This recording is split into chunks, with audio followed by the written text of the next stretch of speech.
Hello everybody, Fu here, and we're going to be celebrating the fact that knowledge is overpowered with our first guide series called Knowledge is Overpowered. We're going to be discussing the items. This will be part 1, the Terran items. Okay, so starting off in the first building, we're just going to go with the building upgrades and transport. So the first item you're looking at is Drop Pod. Simple rule, always buy it. Yep, always have it. Always use it to get back to base. Simple. Next we have Med Packs, the consumable Terran item. It will give you 30 life over 5 seconds. Downsides, when you get shot, it undoes it. It's not very cost efficient at all, and it doesn't scale with level. So it just starts losing effectiveness. So only buy it like first maybe 4 or 5 levels. Yeah, and if you're getting owned in a lane, you have to port back like when you're level 2. That's the only time I would consider buying it. Yeah. Next we have Sensor Tower, which is the Terran detector. Sensor Tower is, I would argue, somewhat weak, but it has a very nice radius, so it's good for ganking people, and it's pretty durable, so don't be too afraid of putting them in areas where it might get shot at, as long as you can back it up. I put it below Observers, but above Overseers. It's very good at detection. The only downside is that it doesn't give you any map vision other than the little red dots in its radius. Which means it's harder to watch out for, but... Yep.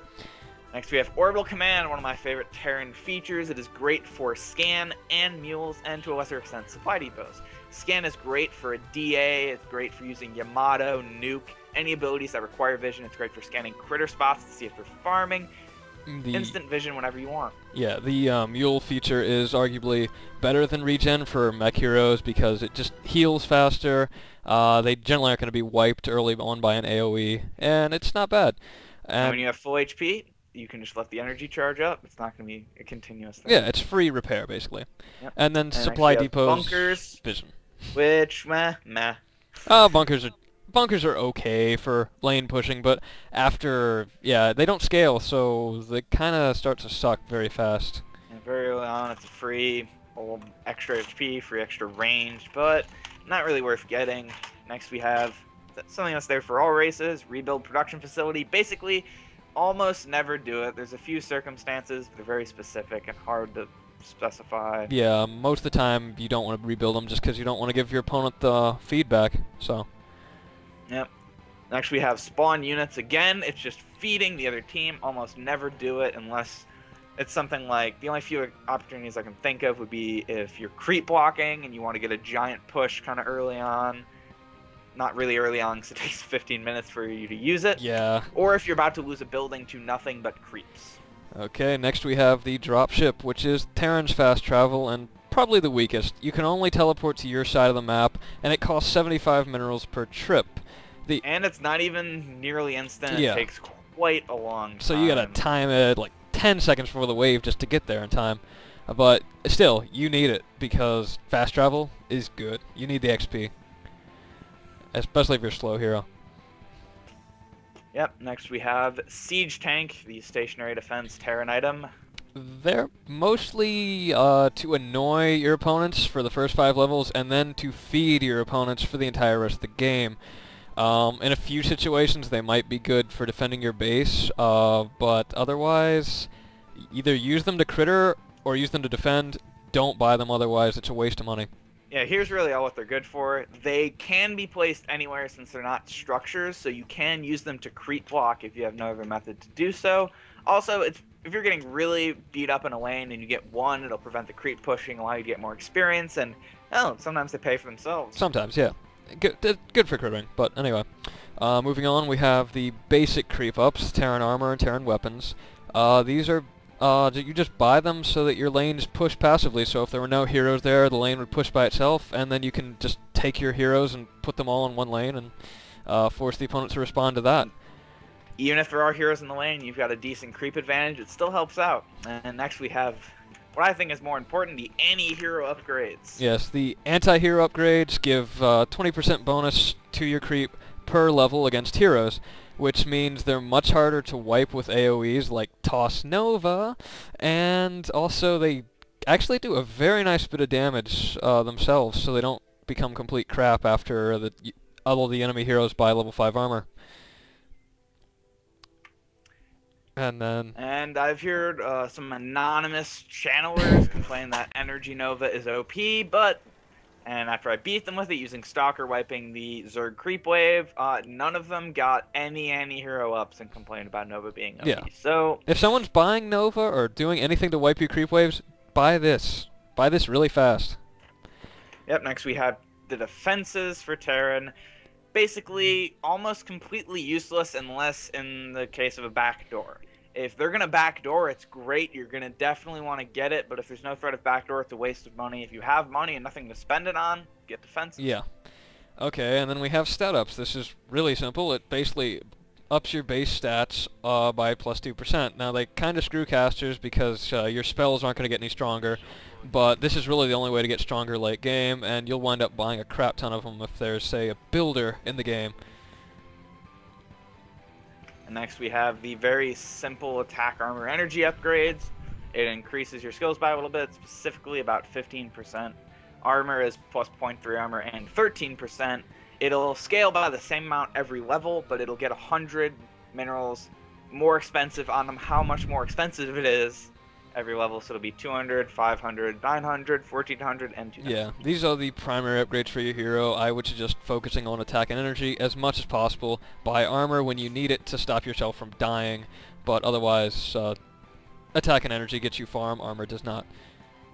And finally, move into the inventory slot. Okay, so we have passive and stuff. First, the Ultra Capacitor, which is like the stat up, but an eighth of the cost. So, really early game, buy them. But they take up an inventory slot, so you really can't afford to have them for very long.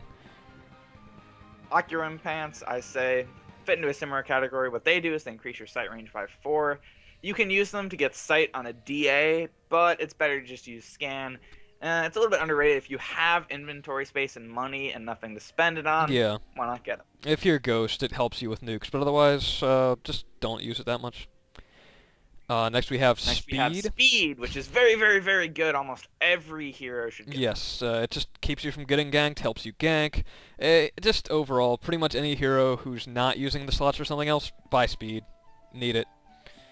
And next is Psi Disruptor, which is the anti-speed. In an area of 8, it will decrease enemy movement speed by 20%, which is great for helping gank heroes and also great to avoid ganking. So a speed Psi Disruptor combo, you can avoid a lot of ganks that way, and you can gank people. But otherwise, you might want to trade Psi Disruptor out pretty fast for other things, just because it doesn't come in handy quite as much as speed.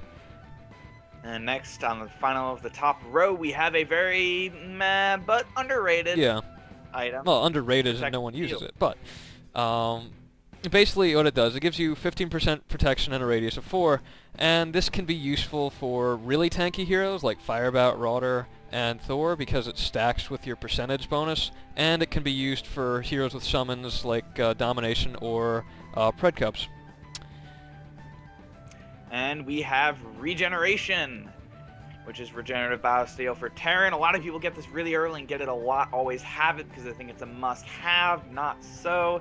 It's a good item, but the more and more you'll play, I kind of notice that, well, I almost never get regen anymore because I don't need it. 2 HP per second kind of starts to suck later in the game when you have tons of HP to regen and you don't have the time to sit there and wait. So get it early game to increase your sustainability, but start thinking about throwing it out once you want other items. And next we have Protective Shields, which, well, to be honest, just don't get it.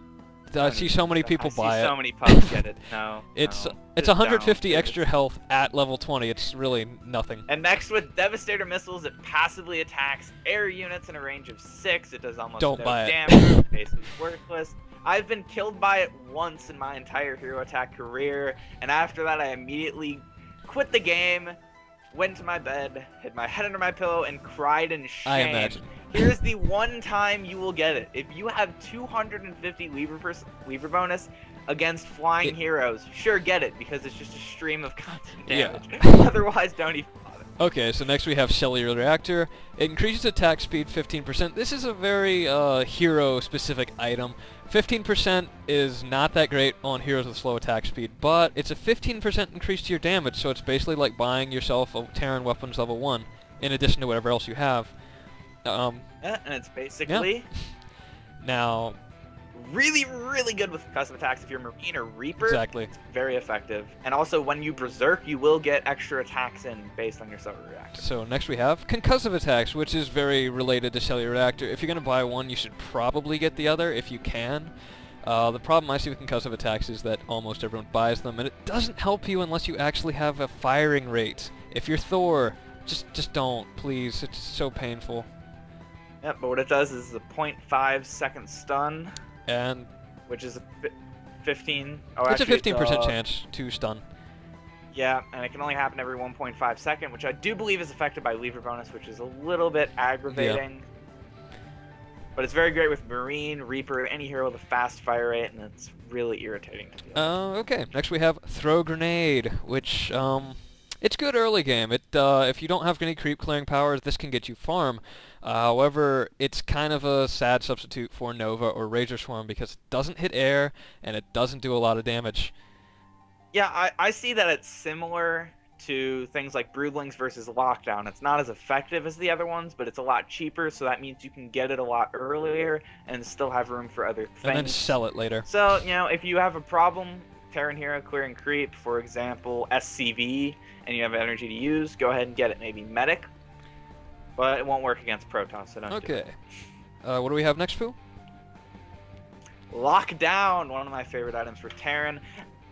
Mid to late game, pretty much every Terran hero should have this. It's a 2.5 second stun. Actually, it's a 5 second stun. Yeah. Thank you, forums, for misstating Halves for that. heroic units, though, so it's basically a 2.5 second stun. Yeah. It's got a low cooldown, it doesn't cost that much. Just ignore me. Just okay. Ignore me. Everyone should have it. Energy cost of 40, which is very low. It's even lower than Broodlings. The only downside is it costs 500 minerals compared to Broodlings 200. Only got a cooldown of 10. Very, very strong. Yes. So next we have Domination, the Terran MC ability. This is very good theoretically because everyone can buy it. Everyone can go get their own big army. And it's basically like being a level 2 mind control DA. The problem is if you die, you lose it all. And this can actually wipe your base out if you're not careful.